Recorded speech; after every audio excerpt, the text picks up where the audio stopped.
absolutely delighted to open the second half of the day with one of the political heroes of our movement.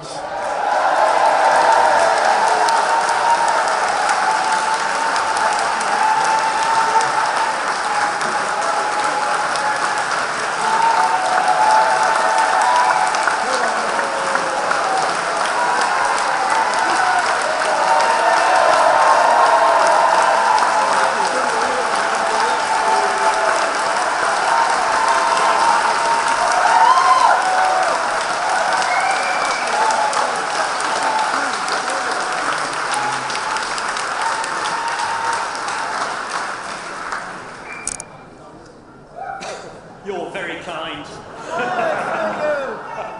It's an immense pleasure to be with you this afternoon and to see you in such good heart.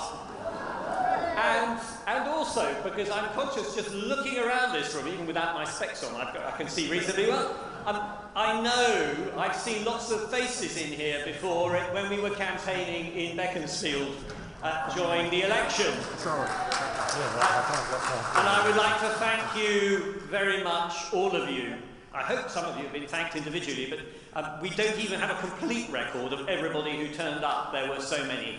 So I'd just like to repeat my immense gratitude in that cold weather. It was either cold or wet, turning out and doing all that campaigning. And of course, not just in my constituency, but all over the country where there were pro-Europeans of moderate views of all political parties standing. The biggest pro-European movement in Europe, amazingly, and remains so.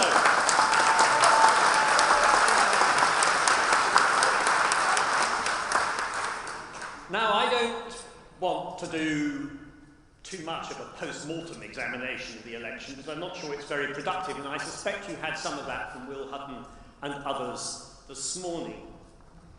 But as you must have realised, when the election was called, my judgment, although I wanted to give it my best shot, was that we were going to be in very considerable difficulty in pushing our case through a general election campaign.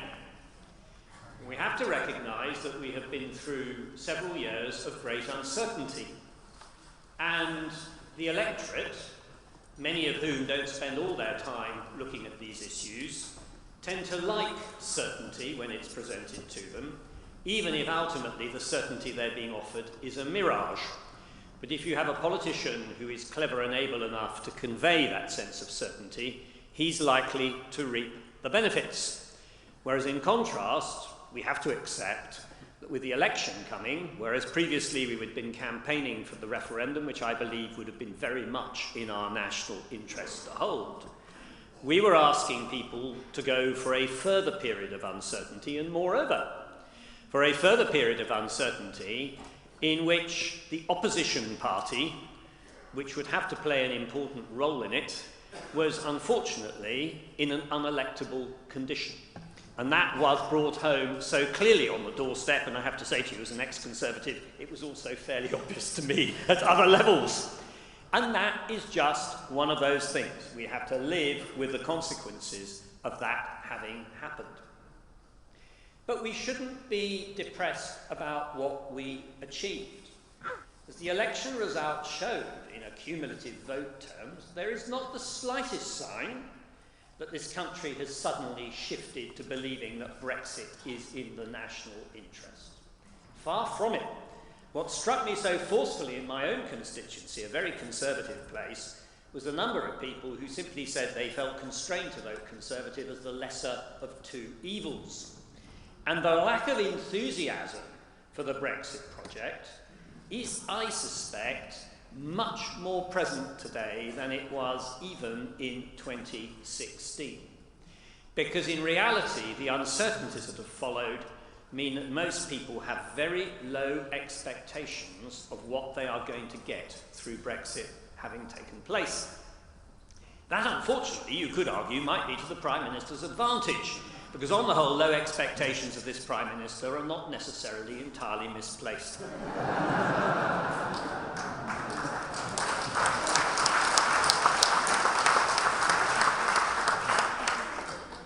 But that's our And so the question for us as individuals coming together in a movement, and coming together in a movement which in any case at its height has spawned all sorts of mini movements, but I think is now coming back together for understandable reasons much more into one, is how do we do our best for our country? And I think the first thing we have to remember is that we just need to get away, and I think we all suffer from this, from just wanting to fight battles. One of the things that struck me on the doorstep from people who were supporting Leave and really massively supported it during the election campaign is that they wanted Leave because they wanted Leave because they wanted Leave. 3 years of argument had simply entrenched the viewpoint that no longer had any connection to a benefit whatsoever. It is right to say the British, and particularly the English, are probably the most bloody-minded people on the planet. And so perhaps we shouldn't be too surprised about that. But equally, I think we have to look at ourselves. We too have been in this immense battle. And so in a way, it's hard to move away from saying we want to stop Brexit because we want to stop Brexit because we want to stop Brexit. Because we've got so engaged in that battle that it's taken us over. I've sensed it as I've been sort of coming down gently over the last 4 weeks, helped by my wife occasionally prodding me and saying, you know, let's get out and do something. So, you know, we've all been through this, some of us in a very acute form. And the question then, for this audience, for all of us, is how do we do good for our country in the months and years to come? Brexit is going to happen. The legal mechanism will happen next Friday. Nigel Farage will turn up with all his supporters in Parliament Square. They'll sing the national anthem to celebrate the UK moving out of an organisation in which it has a voice into an organisation in which it's a vassal state. That will be a very remarkable moment in our nation's history, but that's where we are. And thereafter, over the next 11 months, Mr. Johnson is going to have to make good his promise that it isn't a vassal state decline which is going to hold us, and he's clearly so worried about that that he felt the need to even enshrine in legislation that he wouldn't extend the transition period beyond the 11 months it's going to run. Now that in itself is a pretty big challenge, because it seems to me that everybody I speak to, in Europe and elsewhere, thinks that doing a full future trade agreement in those 11 months is likely to be very difficult. Quite apart from anything else, how are we going to negotiate about all those British fish? They have become a totemic part of our national life, and they are apparently more important to our European neighbours than they are to us economically. But are we going to trade these British fish for our future trade agreement, which has to be done by June, or not? It's been suggested, I'm not going to make too many projections, but I think we can reasonably say that at the end of the year it is probably more likely than not that there will be no concluded future trade agreement at all. There will be a series of side agreements covering different sectors of a rather chaotic nature, in which everybody does a little bit more can-kicking and tries to minimise the impact of our final departure on the 31st of December, and which will have some direct bearing on the well-being of people in this country. They will then notice the changes kicking in. Meanwhile, Europe still is there 22 miles from Dover. And it's not going away. And more bizarrely still, apart, I suppose, from some of our ex-colonial possessions like Australia, New Zealand and Canada, which share so much of our heritage, the blunt truth, and you can see this by looking at the United States of America, is that the places in the world that come closest to sharing our values of freedom, democracy, the rule of law and civil liberties are all there. And it is massively in our national interest that we should be working with them. And indeed, that we should be saying to them continuously that we want close relations. Forget about whether it's EU structures. After all, I got sacked, I think, by David Cameron over my arguments which concerned the Council of Europe, an organisation of which we are still members, but are sometimes threatened by this government over its desire to tinker with the Human Rights Acts. So, in fact, we have a really strong message to put out.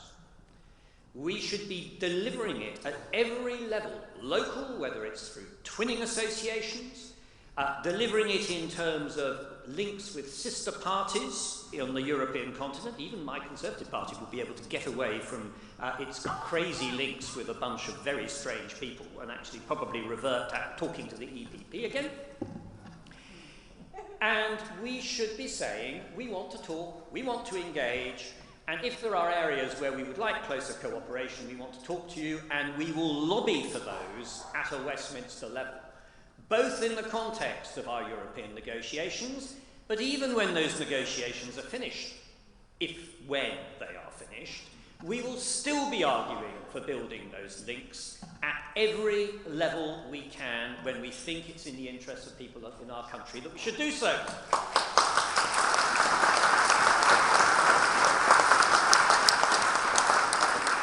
And I think you're going to find that when we do that, all sorts of people who voted Conservative at this last election, and actually all sorts of people who voted Leave in 2016, will actually share our views. We don't know how Leave as a concept is going to develop, and I actually don't know the answer to that. It could be that with Leave having happened, even though it turns out to be a largely symbolic event on the 31st of January, accompanied by a band and Nigel Farage's dulcet tones, but apart from that, most people suddenly say, well, I'm not very concerned about what the future arrangements are thereafter. Or it may be that this is an opportunity for further revolutionary politics, fueled by some of the Prime Minister's special advisors, who seem to want to turn the United Kingdom into something entirely different from what our foreparents and grandparents strove hard to deliver to us, actually on a cross-party basis. And I have to say, I think if that's the project, I think that project is going to fail miserably, because I don't believe anything other than a tiny minority in this country want it. So there again is surely the kernel of a message that we can deliver. Far from being unpatriotic, we as a group have a very clear idea both of our inheritance and of how we want to make use of it, not only for the benefit of our children, but also for the benefit of the world in which we live, which is interconnected and in which your best partners are, as I say, those whose values we share. And that surely is the single most powerful message that we can put out. We should be wary of sitting on the sidelines and wagging fingers at every decision this government takes. We cannot stop many of them, but they will encounter the problems, those events, which then start to give us the right to say there is an alternative and different way forward. And ladies and gentlemen, whether it takes 2 years, 5 years, 10 years, or 15 years, I think this question is going to grow and grow and grow. And if we in this room, along with all the others who worked so hard in this election and over the last 3 years to deliver a different outcome on Brexit, are prepared to have the moderation, the common sense, and the patience to argue that, then eventually our children at some point will say, they won. And we will, in fact, take this country back on a path that is in everybody's interest to follow. So be of good cheer as we come to this meeting. You've turned out today, you've come along, and you're entitled to be immensely proud of yourselves for what we did. Because, in truth, we spoke up, for our nation. And that is the most important thing that my parents taught me one should do, whether you're in politics or anything else. So we can go out with our heads held high, a real desire to do good, and I can assure you, if we do that, I think our arguments are going to prevail. Thank you very much.